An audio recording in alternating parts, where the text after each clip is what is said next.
We are off to the Grand Line here in One Piece. After an impressive start from the East Blue Saga, now begins the Arabasta Saga. And everyone has told me that this is a banger. I'm Jimmy, one half of the duo here on Dudes Talking Manga. My co-host and other host of this channel, Andrew, will actually be also joining me on the One Piece journey, where we are going to be doing long-form discussions that we will upload here on the channel, going all the way back to East Blue as he makes his way. He's reading it a little bit slower, so there's going to be two journeys on this channel, and I can't wait to actually even reread some of East Blue with him. But today we're going to be starting off Arabasta Saga and my reactions to it with Reverse Mountain, Whisky Peak, and Little Garden. Also, a big shout out to everyone who supported the East Blue Saga video. From the bottom of our hearts, thank you. We have never had a video do that well ever. We've never had so many people be so positive before, and it's really just humbling how welcoming the fandom for One Piece has been. So from the bottom of our hearts, thank you. So let's dive into the Reverse Mountain arc, where we actually get to go on the Grand Line, and we kicked it off with some awesome panels that showed off the sweet map of this world and exactly how we're going to be getting to the Grand Line. And it's funny because I read a lot of fantasy books, and I'm going to tell you now, I am the fantasy reader. As you can see, I have a Middle Earth map back there on my wall. I am always referencing the map in those books, or any fantasy book, and plotting where characters are. So the fact that One Piece actually does this as a part of the story is something that feels so tailor-made for me. And that's one of the things that I'm starting to realize about One Piece, especially here starting out in the Arabasta Saga. There's a lot about the series that just feels like it's made for me. We also get to meet some new creatures in the One Piece world, unless if I missed this prior, which you can let me know down in the comments if I had missed them prior, but these are the Neptunians. Now, Neptunians make me think of the Roman god Neptune, which makes me wonder, are these minions of Neptune? Is Neptune going to be in the One Piece story? Is some real-world mythology or even theology going to be in this story? I don't know. Don't tell me in the comments about that, though, because I want to see if that's how that plays out. I would like to be surprised by that. But regardless, I thought the introduction of them was really cool, and I loved their art. I want to see more of the Neptunians as we go further into the sagas. And we have to talk about the absolute star of this just really small Reverse Mountain arc, which is funny. It is short, but it has so much good stuff in it, especially at the end point. But the star of Reverse Mountain arc, without a doubt, is Laboon. Come on, it's the whale. I mean, Crocus is also very important. We'll talk about him in a second. But the whale, Laboon. Oh, I got so attached to this animal, and it seems like Oda has a very good skill of getting me to care about animals and wildlife in this world, which, you know, further into this video, I'll be talking about some other wildlife that I really liked. But Laboon was awesome. I was getting some major Jonah in the Whale vibes from all the way back in Vacation Bible School, but it goes way weirder than that, because not only, you know, are we going inside of the whale and being eaten by the whale, but Crocus is sitting inside, which is just a random man on a lawn chair, which is really wild. I think I'm going to put him in the thumbnail of this video. And he has painted this immaculate world that almost looks realistic until you look at it a little bit closer inside of the whale. And he's living here. We find out he's protecting Laboon. But there's also a door in the side of Laboon. Do whales come standard with doors in the One Piece world? I would like to know. Laboon's introduction and going inside of this whale made me think we were about to do like an Alice in Wonderland type deal, go down a rabbit hole, maybe a world inside of a world. And it actually did throw me for a bit of a loop. So my brain was working pretty hard in overtime, even in this short beginning arc in Arabasta of Reverse Mountain. The reason why I happen to love Laboon is not just because he's a whale. I mean, I'm a big fan of whales. I think they're pretty cool. But it's also the fact that this whale has a backstory and a purpose and a reason for being here, and the whale has been lied to by its past crew and has basically been abandoned. And Oda leaves no stone unturned when it comes to including characters, whether that be humanoid or else, in building a real sense of their purpose in the world and their history. When you extend beyond just people and give agency to the wildlife in the world, it actually adds a whole nother dimension to the world building. And I'm thinking back, actually, in East Blue, when we saw the dog that was protecting its owner's shop, waiting for its owner to return, and how heartbreaking that was. This is a little bit of a callback to that. But this is the thing that I love about Oda's world building so far, is that it just feels alive. There's a lot of stuff going on here. And as if that wasn't sad enough, Laboon is also fighting off whalers. Crocus is aiding Laboon in fighting off these whalers, and that's how we actually get introduced to Baroque Works. I will talk a little bit more about Baroque Works and Mrs. Wednesday and Mr. Nine in the next section when we get to Whisky Peak, but just know that I did really enjoy the introduction of them and Baroque Works and kind of like what's going on here. Are they bounty hunters? Are they spies? What is going on with these people? And then you have the Unluckies, which are so mischievous, but also kind of adorable. Miss Wednesday and Mr. Nine definitely reminded me of Team Rocket from Pokemon, which is one of the most iconic duos of all time. At first, I was wondering if maybe it'd feel like Android 17 and 18 from Dragon Ball Z, but it definitely felt more so in the league of Team Rocket. So I like this quite a bit, and I'll talk about them more in depth in just a little bit. Oda dances a line of gray morality here with the Laboon stuff, because in no way do I want Laboon injured or hunted or ate at all. That doesn't sound good, but we hear about this village from Miss Wednesday that is going to starve. They are running out of food, and it does kind of make you feel for this village that you've never seen, even if the whalers at first seem pretty detestable. It's also horrifying to know that a whole entire village of people are going to starve. So even though they better not touch Laboon, and Laboon better be okay by the end of this story, I have to say that I see the complexity of that situation there, even just from a few lines. So I like what Oda did here. Miss Wednesday and Mr. Nine ended up dropping a whole nother realm of knowledge on us, a new device, a new piece of world building, and that is the log pose. Is it pose or pose? Let me know down in the comments. This feels very, very important, and I'm going to take it a step further and say, okay, so compasses aren't working on that flat surface, and the log post stands up. Why is that? Why is the log post vertical? That's the big question that I have coming out of this. But even further than that, it says that all starting points eventually lead to Raftel. What will be waiting for us there? Is it Shanks? Is Shanks waiting for us at Raftel? Don't tell me. Did Roger ever really reach Raftel is another question. So Raftel is now into my brain. I'm going to be constantly thinking about that, but I also need to know why the log pose is vertical and not like a compass. And I know it's the magnetic fields and everything's like kind of wonky, but I'm also wondering, like, if it's vertical and we're in 3 dimensions, are we going to like dimension hop in One Piece? I'm probably getting way too far down the rabbit hole, but that's the kind of stuff you can expect with me. I love crafting wild theories, but of course, as soon as we get introduced to log pose, they break it. Of course, the crew breaks it, and that is going to be a reoccurring theme, is that whenever they get a gift given to them or the easy way, they end up having to take the hard way because of their own stupidity. What happened at the end of Reverse Mountain? And Crocus mentions, this dude's living inside the world, he's taking care of him, mentions Roger, of all people. It seems not only did he mention Roger, but he may have been he was the doctor on Roger's crew and has been to Raftel. When our crew is setting out, Crocus very slyly is thinking like, oh, are these the ones that we should have expected? Or are these the ones we should have seen? I'm paraphrasing here, but I'm wondering if there's something about Roger and his crew and what he saw or at Raftel that prophesied that there would be a band of pirates coming, that a crew would eventually come and ascend to the Grand Line and then move all the way through this. It feels like there's, again, bigger things at works behind the scenes. And I feel as if there's for sure a chance that we're going to be running into more of Roger's crewmates like we did with Crocus. Is Crocus going to pop up again? I wish he would have joined the crew. That would have been pretty cool. But unfortunately, he didn't. So I don't know. There's so many mysteries. There's so many mysteries in One Piece, and it's almost overwhelming at times. But we're in the second saga here, and I'm already feeling as if maybe I need to get out a bullet point list so I can keep track of everything I need to be worried about and looking for foreshadowing for. But the most of those is probably the Roger stuff. And I'm sorry if I'm coming across kind of rambly, but I love this part. This might have been my favorite part in the series thus far. The very few things that I've read here in One Piece. I just love the little Crocus part. It's so small, but so, so important. And part of me does wonder if Crocus is taking care of Laboon. We get all that backstory and stuff, but I wonder if this is in some ways Crocus's way of making amends for something that happened in the past. Because it almost felt like he was indebted to Laboon, but he didn't have to help. He didn't have to be there. So is he trying to make up for past sins, possibly?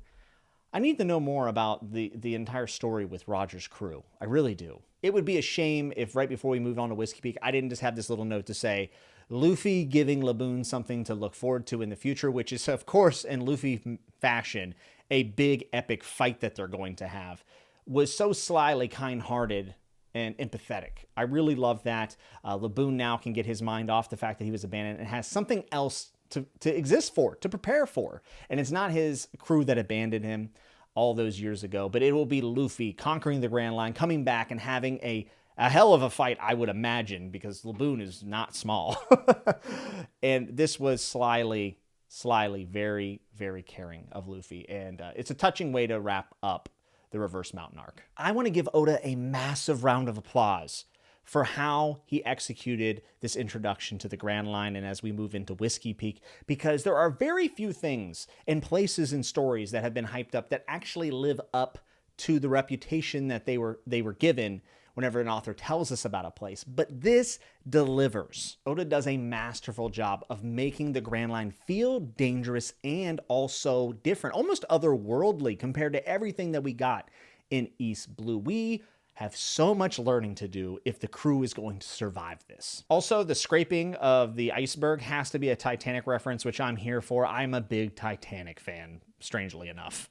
I'm a little intimidated by One Piece at times, just for the sole fact that there are hidden identities, hidden motives, and people can go by like 3 different names all within the span of a few chapters. So Mr. 8, aka the Mayor, aka the protector of Princess Vivi, aka, and what I'm going to refer to him as is Igaram. I love this character. Is this a stand-in for George Washington by chance? And there's something about the older Guardian character that I have always loved. The best part, though, of Igaram's introduction easily was whenever Luffy says, "Sir, you have far too many curls in your hair." Whisky Peak was kind of lulling me into a sense of feeling safe, and I quickly realized that something was up. And thank God we have Zoro to kind of uncover everything, and I liked getting that from Zoro's perspective. And it turns out this is Baroque Works, and these people are up to no good. Also, Zoro gets to test out his 2 new blades, which I really enjoyed, which one of the blades' names is Yubashiri. If I butchered it, I'm sorry. This is also known as Running Snow, which is nice and light and seems like it's going to be pretty useful for Zoro. But we also have a problem child blade that wasn't swinging as the owner would have intended, and that's a problem. And that one is Katetsu the third or Katetsu 3. Let me know down in the comments, and if I mispronounced it, you can also correct me in the comments. But I like the fact that we're getting a little bit of personality out of these swords, and that it's not just a big bad blade. There's more to it, just like everything in the One Piece world. I was a bit shocked to see we get introduced to Mr. 8 and the rest of them here on the island, and Zoro beats the pants off of Mr. 8. I mean, he really wallops him, and I was kind of expecting a little bit more of a back and forth. I loved him using Luffy's stomach to his advantages. I thought that was great. And also, speaking of Zoro and the crew a little bit here, they're trying to figure out what they're going to do with Miss Wednesday, and Zoro and Nami are not seeing eye to eye, which I know that they've had points of contention in the past. Zoro doesn't trust Nami at all, and to be honest, for good reason. Nami is, I don't know, she's a little sketchy. She has ran off a treasure before. That is her motivation. She's upfront about it. But I was kind of surprised to see that they're still butting heads. And Nami comes across in this relationship as far more brutal. And Zoro has a lot more compassion. So I'm going to be curious to see how their dynamic grows in the future. The character design for Mr. 5 and Miss Valentine was absolutely dope, and my head was spinning when we find out that a certain monarchy has infiltrated Baroque Works. It's Mr. 8 the Mayor, and obviously Princess Vivi, Miss Wednesday. You could have easily just started unpeeling the layers of Baroque Works, but Oda throws in just a whole nother thing, which also gives us a goal to obtain for the crew, not just to get the Raftel, but something in the meantime. And it's another person to help, which Luffy somehow always ends up doing. That monarchy that has infiltrated the group is from Arabasta. It is the Arabasta Kingdom, which we hear is in pure rebellion. And then we find out, of course, Miss Wednesday is Princess Vivi. This ruled. I'm telling you right now, Princess Vivi could end up being my favorite character. I enjoyed her model, I enjoyed her in battle, and I like her story and need more of it. She is going to be so fun to follow, and I love the fact that we get introduced to her through one lens and one personality, and that completely flip-flops within a few chapters, and we see her through a whole different light, and we get to learn at least a little bit about her struggle.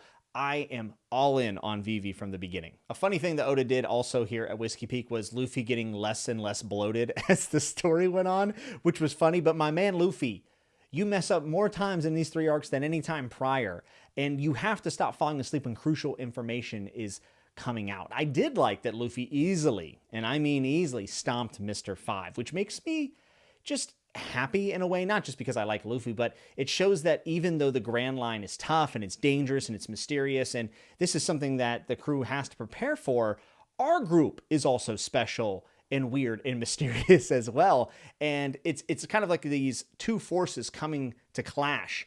Anyone just joining the Grand Line should be completely overwhelmed, but Luffy is special. This all kind of led into the one thing that I did not really like about this arc here, and that was the fight between Luffy and Zoro. I understand that there was some misinformation, and Luffy comes out, and it makes sense why Luffy was so upset, even though he wouldn't listen to Zoro. I was okay with it in the beginning of the fight. I'm like, oh, this is going to be sick. Like, some of these panels looking cool. We're going to get a full-blown fight. But then it just kind of dissipates, and nothing really happens from it. And for some reason, it just felt a tiny bit awkward for me. And I will accept the fact that there is a chance that this is breadcrumbs or foreshadowing for a later conflict down the road, maybe of how something might be solved or whatever. There might be some seeds being planted here between Zoro and Luffy for future. So I do accept that, and if that is the case, I'll find out later by myself. But I just didn't really like that part. It kind of put a riff in the battle, and I don't know, the pacing was just weird. I didn't hate it, but I didn't love it either. Vivi ends up spilling the beans, which was kind of a funny panel, but we get all of the Baroque Works lore and also what's happening in Arabasta and how it's on the edge of rebellion and chaos, and it's led by Sir Crocodile, which is the boss that is constantly referred to here in this arc, and it's so mysterious, and the whole time I was wondering who it would be. I actually, for some reason, and I don't know why, but I was like, what if it's Buggy? Like, I don't know. I just feel like Buggy is going to be a reoccurring character in One Piece, I would imagine. And I didn't give Buggy enough credit.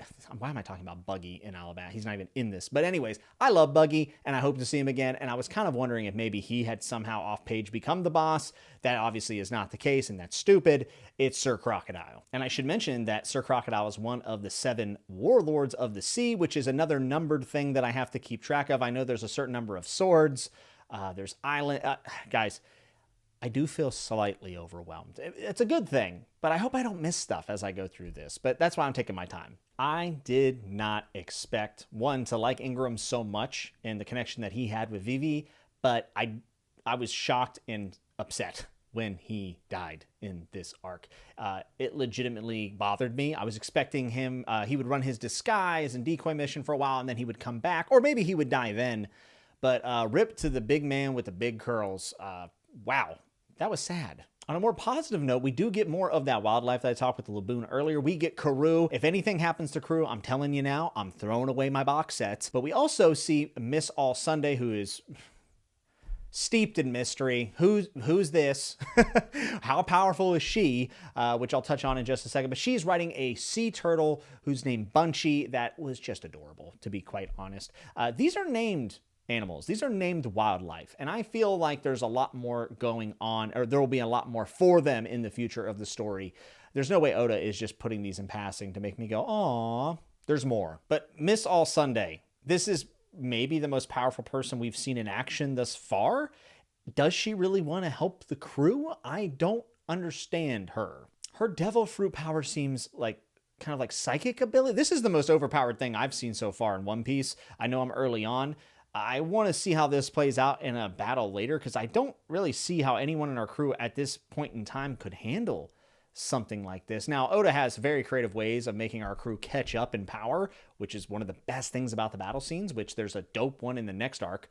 But yeah, I'm kind of curious. I feel like we're going to have some level ups from the crew if we're going to deal with her, but maybe I'm wrong. Oh, and guess what? Luffy broke the Eternal Pose. He's a bit frustrating, folks. Closing out the Whisky Peak arc, I just want to mention that, surprisingly, I kind of like that Sanji and Usopp were left out of this arc. Maybe not entirely. I think they're right at the very beginning, but we don't really see a lot of them. And it's not that I don't like these characters. I love these characters. Sanji is super complex, and I'm a big fan of Usopp. I know that's kind of a hot take this early in the series, supposedly, from the comments I got on my last video, but I love Usopp. But I just like the fact that Oda doesn't feel like he has to smash the entire crew into every single event in the story. It makes it feel a little bit more natural and also gives us different looks at the group dynamic. Also, was Nami a little jealous there? Is Sanji right, or is Sanji just having some wishful thinking? Let me know what you think in the comments. Now we're moving on to Little Garden. which I loved. Talk about mysteries in One Piece. Why didn't anyone tell me there are dinosaurs and giants in One Piece? I've never related to a character more than when Luffy sees the dinosaur and immediately jumps on its neck and wants to ride it. Anytime a story has dinosaurs and giants in it, it's going to go up like 3 levels in enjoyment for me. I love giants and dinosaurs. This is a welcome surprise for One Piece. And I knew I was going to be surprised as I go through this, but this is one that, remember how I said earlier in the video, things were just like made for me in One Piece? This is what I was talking about. To divert from the amazing giants and dinosaurs real quick, chapter 115 has a cover with Kobe, my boy, and he is getting ripped, and he looks pretty good. He even took the old spectacles off, which, you know, I'm Glasses crew, so I hope he puts them back on. But we also see Usopp's crew way back where we were in Syrup Village, and they are taking care of business. So I just wanted to mention that I am paying attention to the covers, and I like that stuff. I also felt like an intense emotion that was a little bit hard to describe, but it was like a wholesome wave that came over me at the beginning of Little Garden, where the crew is just being buddies and silly, and they're drinking, and Vivi's like, oh, they shouldn't be doing all that stuff, and Nami's like, it'll be fine. And she's like, how can you not feel good? How can you not feel welcomed on a boat like this? And Vivi's like, yeah, you're right. And I want her to stay with the crew so much. I feel so attached to these characters already. Like, what in the world is going on with me? This is the hardest thing for me to explain, but this type of unity and community on the boat is the best selling point for the series, but also the hardest thing for me to put into words. So of course we have our giants and our dinosaurs, and we're kind of wondering, like, this is vastly different from the last island we were on. And we find out that the magnetic field and the choppiness of everything that's so random and volatile, different islands and places are in different timelines, and some have advanced very far with technology. Some are still in prehistoric times, like this Little Garden here. I think this is one of the coolest pieces of world building we have had so far in One Piece. I'm gonna be just really upfront with you guys and let you know that Groggy and Dorry rule. They are excellent. Elbaf sounds amazing. I want to go there. The Island of Giants. This world is so vast, but we got to get there, right? Like, I really hope so. Them fighting back and forth for 100 years in this code of honor thing. Such a good giant / kind of Viking feel that I was here for. I also really enjoyed Luffy being the voice of reason and speaking some truths. Whenever we see that Dorry wants to fight injured, and he says, well, this is just how we do things. This is the honor. How could I dishonor him? Groggy by not fighting. And Luffy says, who cares? You don't have to do things just because that's how you've always done them, or how your culture says that you have to react, or any of your traditions. Like, you don't have to do that at the expense of yourself and your health. And I actually think this is a real world lesson that we can take and apply to our lives. I loved how distraught Usopp was watching the giants fight and knowing that Dorry was compromised. He felt the whole thing was tainted. And I do believe that Usopp will find his way to becoming a warrior. But for right now, he always wants to be really, really brave. But he never seems to do the brave thing, unless push really comes to shove. But seeing him get attached to this, I think it gives him something to aspire towards. And I really do believe that this is something that's going to motivate his character for future decisions. So I'm going to keep an eye out on that. I'm a big Usopp fan. Dorry's fake out death was definitely a relief, but I'm being honest, it did take away a little bit of the impact of this story for me. However, them sending the crew away and blowing a hole in the island was really, really cool. And then you have the Island Eater. All that was great. Their backstory was also awesome. Then you figure out that these two people don't hate each other. They've actually come to, I think, appreciate one another. And the battle is almost a formality. It's almost like having morning tea, but for giant pirates, I guess. I did enjoy all of the Groggy and Dorry pieces of the arcs, but I think I would have liked them more maybe if Dorry had stayed dead or had just been dead. But on the flip side of that, I have to admit that I'm not really sure where that would leave Groggy when the crew takes off. Like, he's not going with the crew, so he would just be by himself. And I don't think that's the kind of endpoint that Oda would want to leave us on.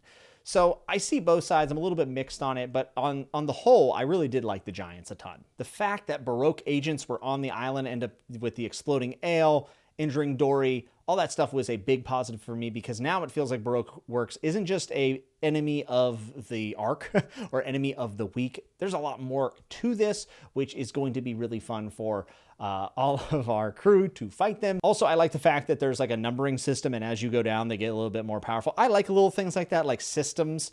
Gives you something to look forward to, and then you see like a Mr. 5 or somebody, or maybe a Mr. 3 be really, really powerful. You're like, well, what's next? It's almost like Cell. I always talk about Dragon Ball Z because I love it, but it's like Cell going different forms, or whenever a antagonist would shift, like Frieza or something. So I like that. I found the human candle Mr. 3 to actually be, one, kind of gross because he's using wax from his body to do all of the things that he's doing, but I also found it to almost be a little bit like horror-esque. Like, this is kind of terrifying, wanting to make perfect human figurines, you know, in wax. And then when he stabs the swords through Groggy's hands, I literally gasped.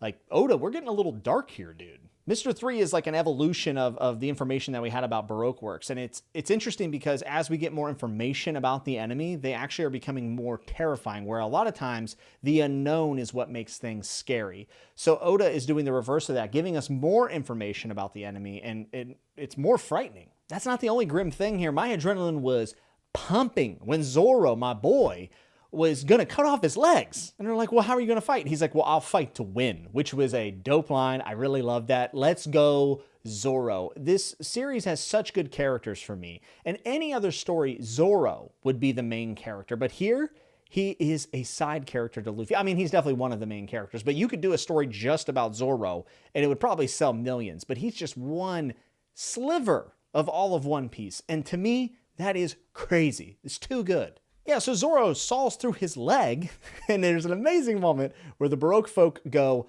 what's wrong with these people? And are bewildered. I was laughing so hard, but I also kind of strangely felt proud of our crew. We get a lot of new powers also in the battle that happens here in Little Garden, and we also get to see Usopp and Karoo team up to do some just some stuff that actually works and gives them purpose without being inconsistent with their limitations of, you know, being an animal and then Usopp kind of being a coward. I really like that. But Miss Golden Week's paint power was really, really cool. And Mr. 5 was rocking a flintlock pistol from South Blue. What's going on there? Do we get to go to South Blue? I want more flintlock stuff. That would be really, really cool. The best part of the fight, though, easily was Candle Champion. I loved how this all went down. I love how he got blown up. And then after that, Mr. 5 is tricked by Usopp to eat the spice bomb. It's funny because Usopp's superpower might just be his biggest flaw, which is the fact that he is a liar. You know, Mr. 5 was expecting one thing that he swallowed earlier in a bomb, but it ends up being the spicy thing. I like that a lot. Again, we're getting to flex Usopp without making him uncharacteristically strong or cunning or whatever else. It's just Usopp being Usopp to the best of his abilities where he can be in this time period. But Candle Champion was awesome. This fight was great. And it's because of things like this that these fights are going to remain fresh for me. Guys, there's something up with the Mr. 3 and Luffy scene where Luffy is having to figure out exactly which one is Mr. 3. And then he immediately guesses which one is Mr. 3 and then conquers him. I'm hanging on to this as something more. There's more mystery to the character of Luffy because he says, hey, instinct. It was just instinct. That's too coincidental for me. Between the fact that Crocus looks at Luffy and his crew is like, oh, are these the ones that Roger has spoken of? And or whatever it was. And then seeing Luffy kind of achieve these ridiculous feats. I mean, we know he has the Gomu Gomu abilities or Gum Gum abilities as it's put in the manga. I don't know. I think that this is definitely more than it appears. It's not just instinct. Luffy has a lot going on here. And just as I was marking down in my notes that I was a little disappointed in the fact that now we're at the third arc here and we're not getting a lot of Sanji, he gets one of the cooler scenes in this arc, and that is a phone call from Mr. Zero. Mr. Zero is Sir Crocodile, which Vivi mentioned earlier in the past arc, and his eyes are like obfuscated from the image. My guess is that Mr. Zero, Sir Crocodile, is going to have crocodile eyes. Also, that pet crocodile that was in that panel is massive. Are we going to get Sir Crocodile versus Laboon? I don't know. I don't know how Laboon would even get here, but I kind of want that. I want Laboon to come in like, you know, here comes the cavalry and come save the crew from the crocodile. I don't know. I'm just daydreaming at this point. Please tell me I can buy a replica snail phone that was in this arc. I want one so bad. It pleases me more than I can say that we actually get to see Smoker in the Marines. I thought we weren't going to see them for a very long time. I'd kind of just said, okay, that's going to be like way down the line. Though, kind of like Kobe, like I don't expect to see Kobe for a while, like a long time, and he's gonna be like ripped up, jacked up nerd, right? Seeing Smoker in the Marines was a pleasant surprise. I was happy about that. They also mentioned that Arabasta is a desert. Are we gonna get big old camels? Because that would be dope. Little Garden wraps up with just a couple things that I really, really enjoyed, and that was not just seeing Smoker in the Marines, but also Zoro training harder, because he doesn't like the fact that he was helpless in the wax. Because of the last circumstances that he faced, this means that he has to excel. He has to train a little bit harder, and it makes little events like this not feel like just side missions or, you know, just a part of the steps to get to the bigger plot. It takes effect on the characters. Nothing is for naught here, and I really, really like that. Also, Mr. 2 is looking like a flamingo. What's going to be up with that? And then we get the worst part. And I don't mean because it wasn't executed, but because it hurt my heart. Nami is sick. And that's where I had to stop reading, because I refuse to read past where I'm making videos because I don't want to get anything kind of mixed up. So the last thing I read was that Nami seems really, really sick. So as soon as this video is done, I'm going to go read and make sure that our girl is okay. I loved these 3 arcs, Reverse Mountain, Whisky Peak, and Little Garden. Little Garden was my favorite of the 3. Reverse Mountain might have had my favorite moment, possibly. I don't know. I really like Zoro trying to cut off his legs. But the Crocus thing right at the end with you guys know I'm a Roger fanatic at this point. It'd be hard to pick a favorite moment, but I'm excited that Arabasta has started off so strong. It is weird because even through 3 arcs, I feel like so much has happened. And I also, like, East Blue is so long ago. Like, we're on the Grand Line. We're on the Grand Line. Where did the time go? I feel like I've already been on an immense journey where, like, you could be moving into the climax of a lot of other series. But I have like 1,000 more chapters to go, which I don't know. This is so grand and epic, and the scope is unheard of. I am so happy to be a part of this. And I want to thank everyone that checks out these videos, especially the last video. I have never had a response like that on anything I've ever done on YouTube. So thank you so, so much. Like I said, we're going to be doing more discussions about East Blue as my friend Andrew, the other host on this channel, makes his way through. So be on the lookout for that. Those are going to be a little bit longer and a little bit more detail and not just raw reactions. So I think that that'll be a lot of fun. Keep it spoiler free down in the comments for where we are. Don't tell me if I'm wrong about any of my predictions. I want to see as I go. Everyone was so, so kind. This has to be the nicest fandom of all time. And it's truly just awe-inspiring how welcoming you all have been. So thank you so much. Also, if you have any recommendations for episodes in the anime that I should watch as I go along, please let me know. I mispronounce a lot of things because I haven't heard them out loud, so I do want to start watching bits of the anime, so I would love recommendations for where I'm at in Arabasta if there are any episodes that you recommend. Thank you so much for checking out this video and the last one if you did. If you liked the video, you can hit like. If you dislike it, you can hit dislike. If you loved it, hit subscribe. You can join me on this journey as me and my friend Andrew make our way through all of One Piece. We're going to take our time because we only get to read it for the first time once. So I want to do it the right way, and I want to try to miss as little as possible. I know I'm going to miss some details, but this is special, and I want to give it the proper time and not rush through it. But I would love to have you here along from the journey, so you can hit subscribe if you'd like. It'd mean the world to us. I hope you're well, and I hope you're safe. We'll see you next time on the Grand Line here on Dudes Talking Manga.